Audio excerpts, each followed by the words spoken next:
Ministerio Hora 11 presenta Los Originales Bíblicos y usted. Comparta durante los siguientes momentos junto al Reverendo Herrera un tiempo de reflexión en Los Originales Bíblicos y usted. Pablo, apóstol de Jesucristo por la voluntad de Dios, y el hermano Timoteo. A los santos y fieles hermanos en Cristo que están en Colosas, gracia y paz sean a vosotros de Dios nuestro Padre y del Señor Jesucristo. Esto es Colosenses, capítulo 1, versículo 1 y versículo 2. En el programa anterior estuvimos encarando recién y apenas con una breve introducción el libro de Colosenses. Hoy vamos a ver algunos detalles más acerca de esta introducción que nos parece conveniente. En controles, Marcia Córdoba, mi nombre Rubén Herrera, bienvenido a Los Originales Bíblicos y usted.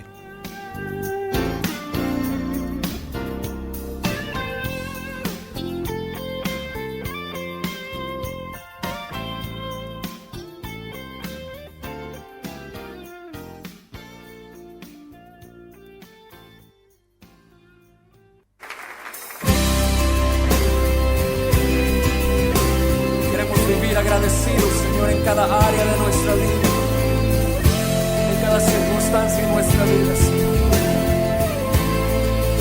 Vivir agradecidos a ti. Inmerecedor soy de tu gracia y tu perdón, de tu perfecto amor. Indigno soy, no existe nada en mí con lo cual pueda yo pagar tu tierna y dulce paz, tu eterna bondad. Tú me has amado y has decidido estar aquí para abrazarme sin recordarme lo que fui, un pecador que de ti su rostro escondió, que no merecía el regalo de tu amor. Yo quiero Pablo, apóstol de Jesucristo por la voluntad de Dios, y el hermano Timoteo. A los santos y fieles hermanos en Cristo que están en Colosas, gracia y paz sea a vosotros de Dios nuestro Padre y del Señor Jesucristo. Bueno, ¿qué vimos hasta aquí en Colosenses? Hagamos un pequeño resumen y de paso lo ayudamos a introducirlo a usted que recién nos está sintonizando y que puede empezar con nosotros este estudio del libro de Colosenses. Vimos que el tema central de esta carta es la preeminencia de Cristo. Allí lo vemos en el capítulo 1, versículo 15 al versículo 20. En el capítulo 2, versículo 2. En el capítulo 2, versículo 3.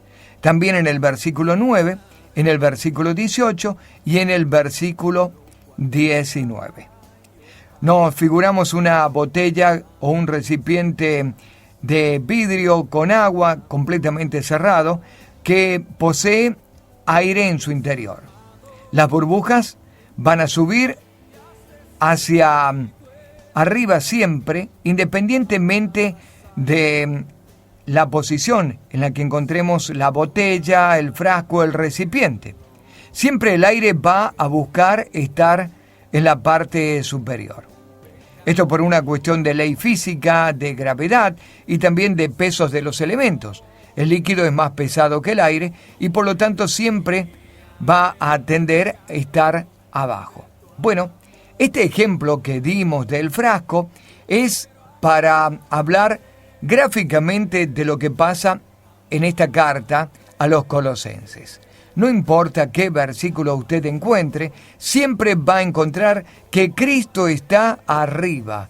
Cristo es el primer lugar, es la preeminencia.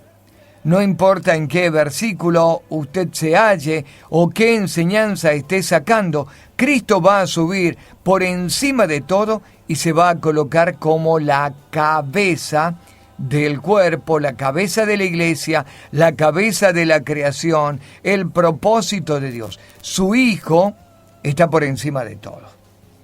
Si la carta a los de Éfeso han hablado acerca del cuerpo de la iglesia y le ha dado una importancia tremenda a la iglesia, no como una institución, sino como un cuerpo vivo, como algo orgánico, cuya cabeza es Cristo, pero se ha ocupado de los miembros de ese cuerpo. En la carta al Colosas, el apóstol Pablo va a poner a Cristo como la cabeza, y no importa el cuerpo, lo que interesa es la cabeza. Hablamos un poquito también del contexto histórico donde está esta carta. Esta carta ha sido escrita ya por el año 60, 61 o 62 de nuestra era cristiana. De manera que todavía no ha venido la destrucción de Jerusalén, hay muchos eventos que todavía no se sucedieron y la iglesia está en pleno crecimiento. Pablo lo ha escrito desde Roma, encarcelado en Roma. Dijimos también que esta carta a Colosenses es una carta particular porque, así como a Colosas y a la Odisea, dos iglesias que Pablo no fundó, son dos iglesias que no habían visto todavía el rostro del apóstol Pablo. De allí que él se introduce como apóstol de Jesucristo para darle autoridad a su carta y a su persona. ¿Qué está pasando? Bueno, hay una serie de doctrinas en esta iglesia que se están infiltrando. Una tiene que ver con una doctrina judaizante. No es ahora, en este tiempo solamente, donde hay esa inquietud en los creyentes que los están llevando a judaizarse. Sabemos de un movimiento mesiánico, entre comillas, que tiende y ha tendido hace unos años a esta parte a judaizar a los cristianos o judaizar los gentiles. ¿De qué manera? Bueno, por medio de la circuncisión, por medio de guardar algunos ritos y ceremonias propias de la idiosincrasia y de la cultura judía, por medio de guardar el sábado y algunas leyes que tienen que ver con la ley mosaica. No es solamente en este tiempo. También ya lo vivió el apóstol Pablo en su tiempo, y de hecho, si usted revisa el capítulo 17 del libro de los Hechos, se va a encontrar con el Concilio de Jerusalén, donde ya se planteó este tema de aquellos de los que quieren inquietar a los gentiles, a los que no son judíos, con hacerlos judíos. Quieren poner cargas más pesadas de las que pueden llevar. Esta es una doctrina farisea, ya estaba en el tiempo del Señor, de aquellos que querían poner una carga de la que los fariseos propiamente no querían mover ni siquiera con un solo dedo. Había otra doctrina que tenía que ver con la filosofía hueca y huecas sutilezas. Capítulo 2, versículo 8. Herejías en Colosas que se estaba introduciendo por medio de estas filosofías griegas. Una corriente de pensamiento que estaba recién incipiente, pero que estaba naciendo allí en esa iglesia. Estos son los dos principales puntos doctrinales que va a atacar el apóstol Pablo. Los gnósticos estaban empezando a conocerse y a introducirse dentro de la iglesia. Por último, como un pequeño resumen, digamos que mientras Pablo había invertido mucho tiempo en la iglesia de Éfeso y de hecho había llenado el Evangelio, lo había hecho con una herramienta que para nosotros, no sé por qué o en qué manera, se ha hecho una herramienta de poco uso. y es el tema de la discusión. Pablo había discutido durante 2 años en Éfeso, y cuando él habla acerca de discusión, de contrarrestar los argumentos por medio de palabras, y había entendido que era una guerra de palabras, el Evangelio, lo definió no como algo improvechoso o como una pérdida de tiempo, sino todo lo contrario. Lo definió como una puerta grande y eficaz, y que muchos habían sido los adversarios. Esto está en Primera de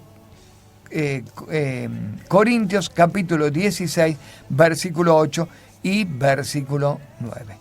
Bien, hasta acá un pequeño resumen de lo que vimos en Colosenses. Vamos a dar otros detalles más que hacen al contexto y que hacen al propósito de esta carta, para que finalmente entremos a ella versículo por versículo. Ya volvemos con más Originales Bíblicos y usted. Nunca te dejaré de amar. Estamos compartiendo los Originales Bíblicos y usted.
Pablo, apóstol de Jesucristo, por la voluntad de Dios, y el hermano Timoteo. A los santos y fieles hermanos en Cristo que están en Colosas, gracias sean a vosotros, de Dios nuestro Padre y del Señor Jesucristo. Bien, estamos comenzando Colosenses.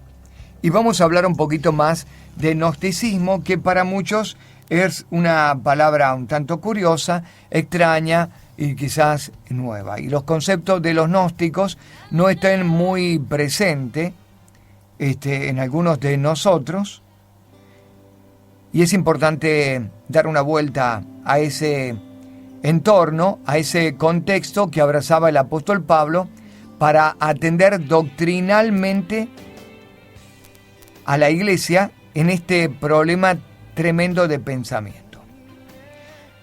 El gnóstico o el gnosticismo tiende al conocimiento por el conocimiento mismo. Tiende a la revelación. Allí viene la palabra gnosis, que tiene que ver con un conocimiento revelado. En otras palabras, es conocer a Dios por medio de este conocimiento, o querer inquirir las cosas espirituales por medio del conocimiento intelectual. Esto es el gnosticismo. No aborda a Dios o el conocimiento de Dios por medio del alma o por medio del espíritu, sino por medio del conocimiento. ¿Qué hablaba el gnosticismo en el tiempo del apóstol Pablo? Y este conocimiento o esta doctrina que, aunque era incipiente, estaba ya presente y se estaba introduciendo en la iglesia. Hablaba que había en realidad dos dioses. Un dios inferior llamado Demiurgo y el Dios del Antiguo Testamento que creó el universo, y un Dios superior o el Ser Supremo que ofreció salvación al mundo. Es decir, dos deidades, una superior a la otra.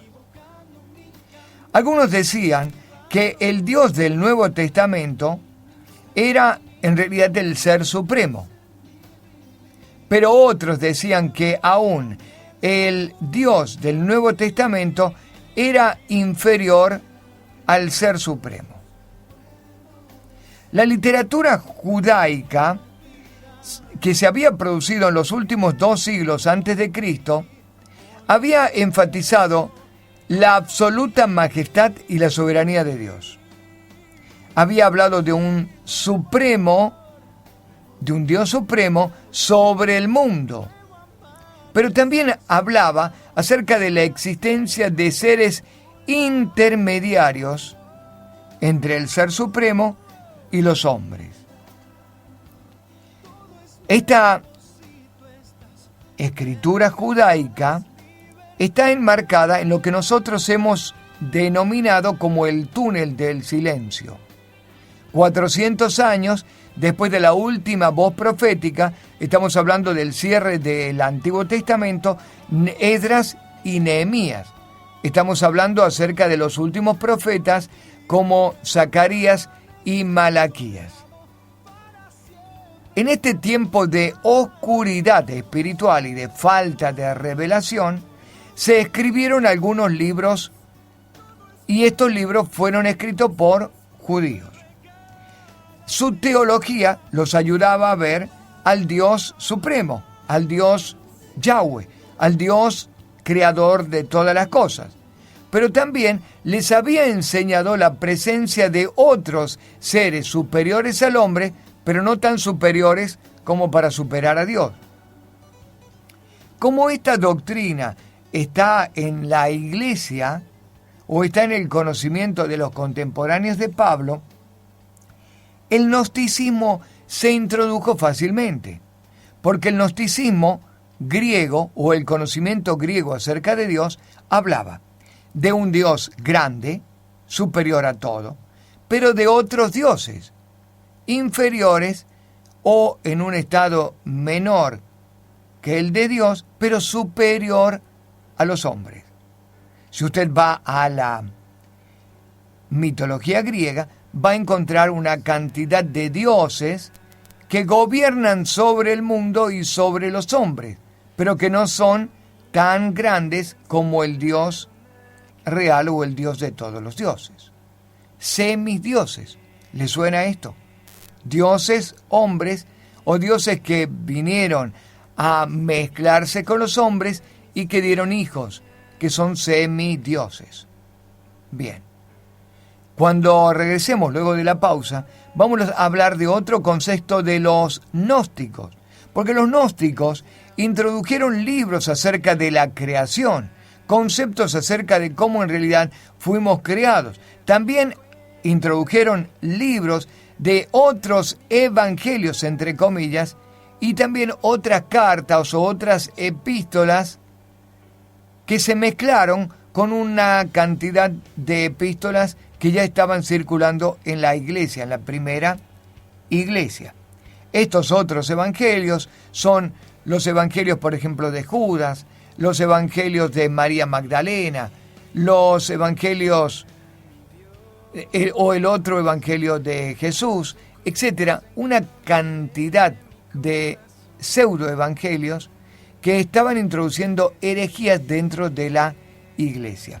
Pablo va a atender doctrinalmente a Colosas porque tiene gnosticismo, tiene el conocer a Dios por medio del conocimiento intelectual, no de la experiencia espiritual. Ya vuelvo con más Originales Bíblicos y usted.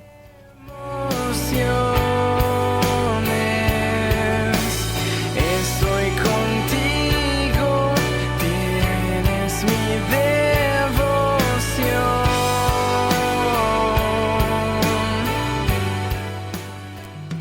Estamos compartiendo los Originales Bíblicos y usted.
toda, Rey de toda la tierra, todos cantarán. Aleluya. Santo eres tú, santo eres tú, Rey de toda la tierra, todos cantarán. Contemplar tanta hermosura, tanta santidad, tanta santidad, tanta belleza.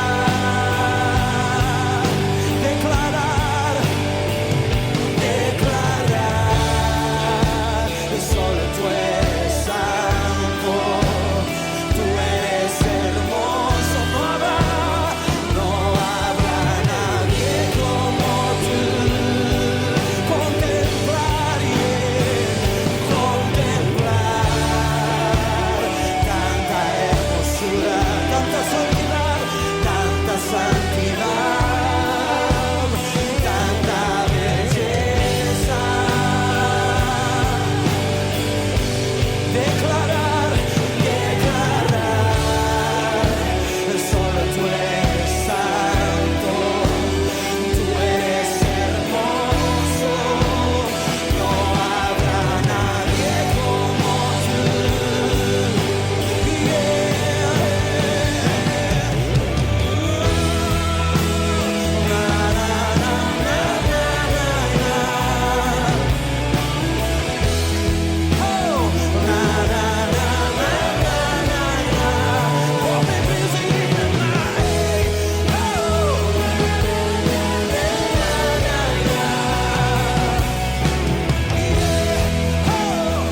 Pablo, apóstol de Jesucristo, por la voluntad de Dios, y el hermano Timoteo. A los santos y fieles hermanos en Cristo que están en Colosas, gracia y paz sean a vosotros de Dios nuestro Padre y del Señor Jesucristo. Bueno, estamos abordando algunos conceptos de gnosticismo para muchos de nosotros que no tiene una introducción al tema, o siempre que se ha hablado lo hemos dejado pasar como algo que carece de importancia. Dijimos en el bloque anterior que los gnósticos se apoyaban en gran parte por esa literatura judaica producida unos 200 años antes de Cristo, durante ese periodo de oscuridad y de falta de revelación, lo que nosotros llamamos los 400 años del túnel del silencio. Un silencio de Dios entre el antiguo pacto y el nuevo pacto. Los gnósticos habían producido, y de hecho la literatura era su canal más beneficioso para difundir sus ideas. Habían producido libros hablando acerca de la creación, y también habían introducido otros evangelios o pseudoevangelios, y también otras cartas, otras epístolas.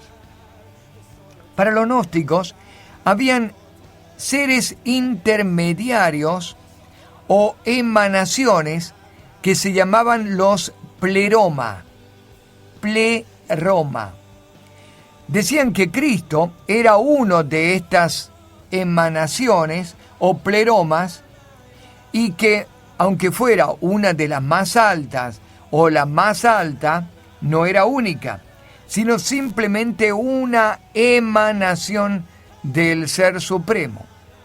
Usted lo va a entender mejor a esto de los gnósticos cuando estudiemos también la primera carta a Juan. Y cuando Juan dice, por ejemplo, todo aquel espíritu que no confiesa que Jesucristo ha venido en carne es el anticristo.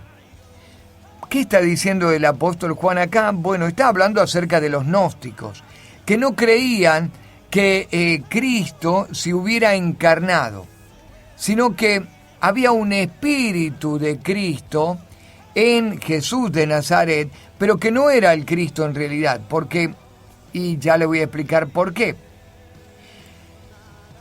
Negaban de que en realidad un pleroma o un espíritu que viniera directamente de Dios pudiera estar dentro de un cuerpo. Porque para los gnósticos el pecado no existía en el corazón, sino en la materia o el cuerpo. Y por lo tanto, si Cristo tenía materia y cuerpo, no era puro o no podía ser el Hijo de Dios porque estaba en un cuerpo que contenía pecado o en una materia que contenía pecado. Las más bajas de las emanaciones se llamaba, o de los pleromas, se llamaba demiurgo o creador. Por lo tanto, ellos enseñaban esto, que el Padre de Jesucristo, el Dios de los cristianos, era un ser inferior al Dios Supremo y que las escrituras del Dios de los cristianos eran inferiores a la revelación o a la gnosis del Ser Supremo.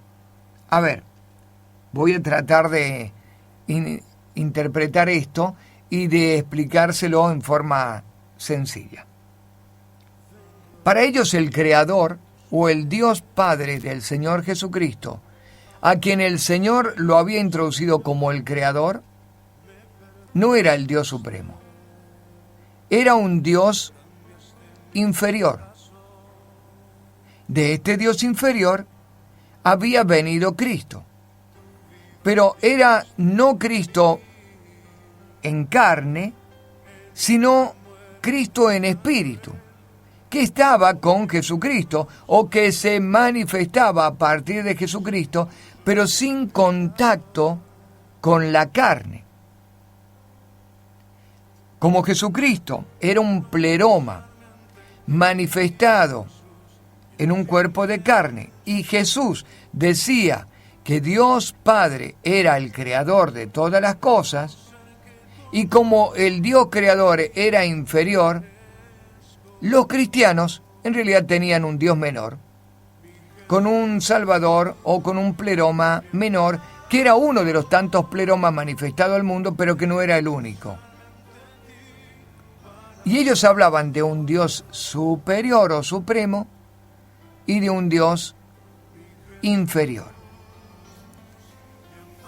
Los gnósticos creían también que habían dos fuerzas eternas, el bien y el mal. Esta es la filosofía que se llama, o la corriente filosófica que se llama dualismo. Hoy nosotros la conocemos a esta corriente como el yin-yang, la fuerza del bien y la fuerza del mal. Y que para que la cosa funcione, tiene que haber un equilibrio entre lo bueno y lo malo. Ellos enseñaban que la fuerza del mal es la que creó el universo. Enseñaban que el pecado en realidad no existía en el corazón, sino en la materia y en el cuerpo. Para ellos, la redención era la liberación del espíritu del cuerpo material. La resurrección del cuerpo, ellos la negaban.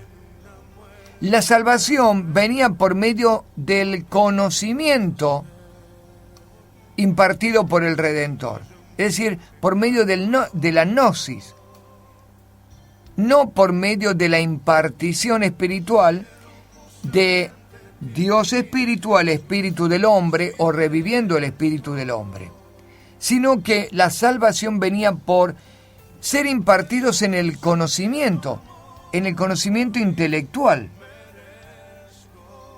A ver, voy a cerrar esto. Los gnósticos han prosperado, sin duda, llegando hasta el día de hoy. Y la corriente de gnosticismo sigue. Y se ha instalado en muchas doctrinas, entre paréntesis, doctrinas de Dios. Y una de estas corrientes fuertes son los testigos de Jehová. Si usted le pregunta a un testigo de Jehová cómo va a ser salvo, ellos creen que es por medio del conocimiento intelectual de Dios. Por eso estudian las Escrituras. Tienen un conocimiento intelectual del Dios de la Biblia, pero no tienen una experiencia espiritual del Dios de la Biblia. Y es por eso que los testigos de Jehová, como buenos gnósticos que son, consideran que Jesucristo es un Dios menor y que el Espíritu Santo también es un Dios menor. Por eso interpretan que el Espíritu Santo es una fuerza, que no es una persona. En otras palabras, la denominación Testigo de Jehová es completamente gnóstica, porque cree que la redención es por medio del conocimiento. Para ellos Jesucristo es simplemente un profeta o un hombre con una revelación superior, pero nada más que eso. O de otra manera, siguen creyendo como los gnósticos que es un pleroma revelado o una entidad o una emanación de Dios revelada, pero que no ha venido en carne, que no es Dios como Dios Padre, que es un Dios inferior, un Dios menor. Tremendo, ¿verdad? Bueno, contra esto es lo que pelea el apóstol Pablo en la carta a los Colosenses. Y por eso se va a encargar de decir que Cristo es la preeminencia, que Jesucristo es Dios, que Jesucristo es Dios con el Padre y con el Espíritu Santo, tratando de revocar o de corregir toda esta suerte de desgracia llamada gnosticismo. Ya vuelvo con más originales bíblicos y usted. De ti todo mi ser.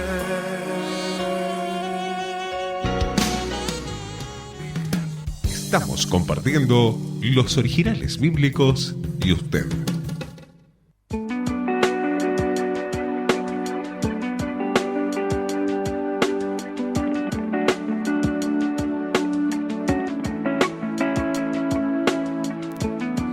Que mi vida siempre sea un reflejo de tu gloria. Quiero respirar tu aliento, conocerte en lo secreto. Y mi corazón, mi mente, te los doy a ti por siempre. Ven y haz lo que tú quieras, seré tuyo hasta que vuelvas.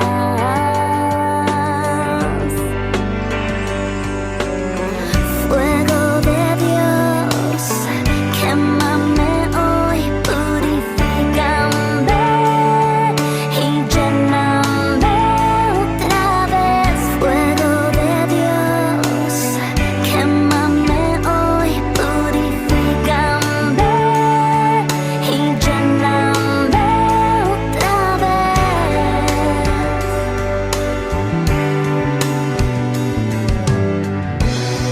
Y te doy todos mis días, mis tristezas y alegrías, y los planes que he soñado, pongo todos a un lado.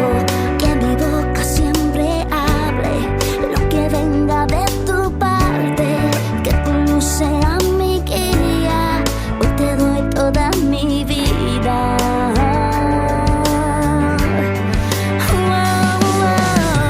Fuego de Dios,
Estamos compartiendo los originales bíblicos y usted.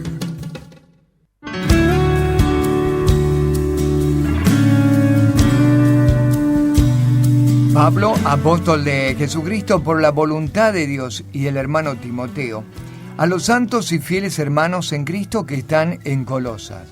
Gracia y paz sean a vosotros, de Dios nuestro Padre y de el Señor Jesucristo.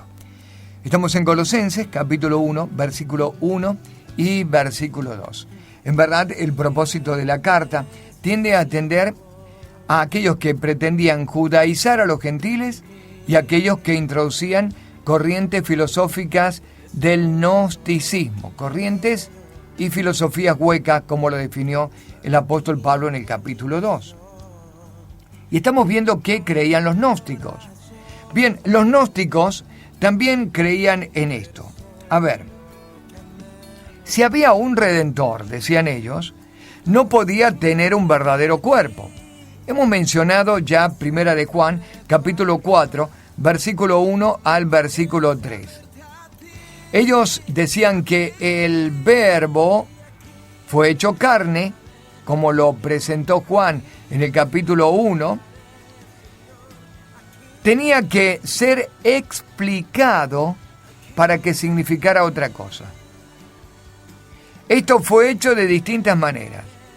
Ellos decían, por ejemplo, que Cristo no tenía un cuerpo, sino que era fantasmal, que cuando Él caminaba no dejaba huellas, que en realidad no había nacido y que no había sufrido la cruz. Decían que Jesús, si era ser humano, un ser humano ordinario, sobre el cual vino Cristo en el bautismo, y del cual salió antes de la crucifixión, y que había que hacer una distinción entre el Cristo celestial y el Cristo terrenal. Esto es lo que ellos enseñaron. Por eso cuando usted lee Juan en el capítulo 4, se va a encontrar al apóstol en su primera carta de Juan, capítulo 4, encarando el tema del pensamiento anticristo, que anulaba al Hijo de Dios, viniendo a cumplir la voluntad del Padre. Anulaba al Cordero de Dios, que quitaba el pecado del mundo por su propio cuerpo y en su propia sangre. Esta era una doctrina completamente satánica. Porque, a ver, déjeme pararme sobre una posición que es fundamental. Usted y yo no podemos ser salvos si no hay derramamiento de sangre. Y si no aceptamos el derramamiento de la sangre del Señor Jesucristo, usted y yo estamos completamente perdidos. ¿Por qué? Porque fue el medio de redención de Dios Padre desde el comienzo de la creación, pensado desde antes de la fundación del mundo. La única salvación es por medio del Señor Jesucristo y de lo que Él hizo en la cruz del Calvario. ¿Qué dice esta corriente filosófica? Que en realidad es una corriente completamente satánica. Que en realidad Cristo no estuvo en verdad como un ser humano, sino que apareció allá por el bautismo, cuando vino el Espíritu Santo sobre Cristo, cuando Él salía de las aguas. Y que en realidad a partir de allí, lo que es el pleroma o esta emanación espiritual de Dios vino y se introdujo en la persona de Jesús. Y que tampoco sufrió la cruz, porque minutos o segundos antes de la crucifixión se fue el espíritu o el pleroma de Cristo y quedó solamente Jesús muriendo, un hombre ordinario y común, muriendo en la cruz del Calvario. Esta enseñanza eliminaba en la mente de los creyentes el concepto de el Cordero que quita el pecado del mundo. Eliminaba el concepto del Hijo de Dios viniendo a morir por los pecadores. Elimina a Cristo en la cruz del Calvario, a Dios muriendo por nosotros, reconciliándonos consigo mismo por medio del sacrificio y del derramamiento de la sangre de Jesús. En otras palabras, esta doctrina es satánica, diabólica, como cualquier otra doctrina que enseñe salvación que no sea por medio del sacrificio hecho una vez y para siempre en la cruz del Calvario. Quiero terminar el programa de hoy diciendo que esta corriente que está en Testigos de Jehová, que está en Adventista, que está en Mormones, que está en la Iglesia Católica Romana y que está en otras doctrinas que no son denominadas pseudo-cristianas, son completamente diabólicas. Completamente diabólicas. Si hay una salvación es por medio de la fe en el Señor Jesucristo, que no hay otro medio de salvación que no sea por medio de Él. Y como dice la Escritura, lo confieso hoy con mi boca y lo declaro hoy delante de ustedes testigos. No hay otro nombre dado a los hombres en el que podamos ser salvos. Porque Dios ha destinado un solo mediador entre Dios y los hombres, Jesucristo, hombre. No Jesucristo pleuroma, no Jesucristo emanación de Dios que vino a un cuerpo de un hombre llamado Jesús de Nazaret. Jesucristo hombre, es decir, Cristo en la carne. Dios se hizo carne, vino, habitó entre los hombres. Lo creo con todo mi corazón. Y si usted no lo cree, usted todavía no ha sido salvo. En controles, Marcia Córdoba. Mi nombre, Rubén Herrera. Hasta nuestro próximo programa. Tú me tomarás en tus brazos. Estamos compartiendo los originales bíblicos y usted.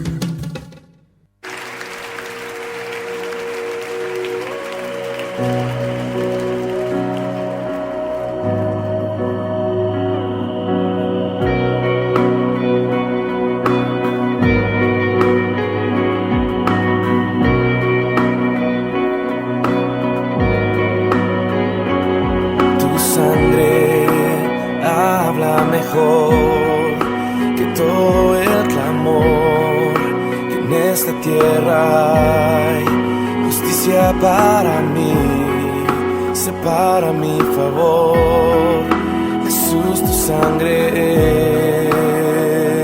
es, tu sangre habla mejor que todo el clamor, que en esta tierra hay justicia para mí, sé para mi favor.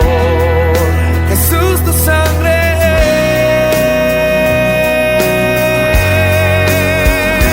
es que nos puede perdonar, que nos puede completar. Solo de Jesús la sangre.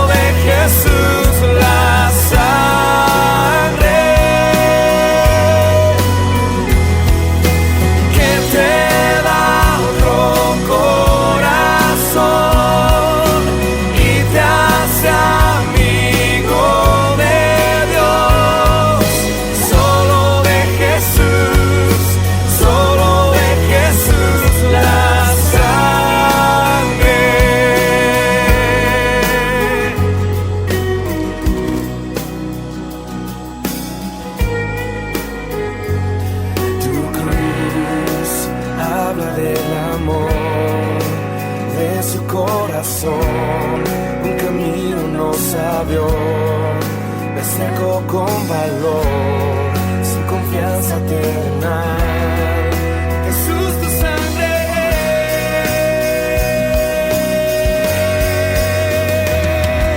y que nos puede perdonar, que nos puede completar. Solo de Jesús la sangre.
la sangre.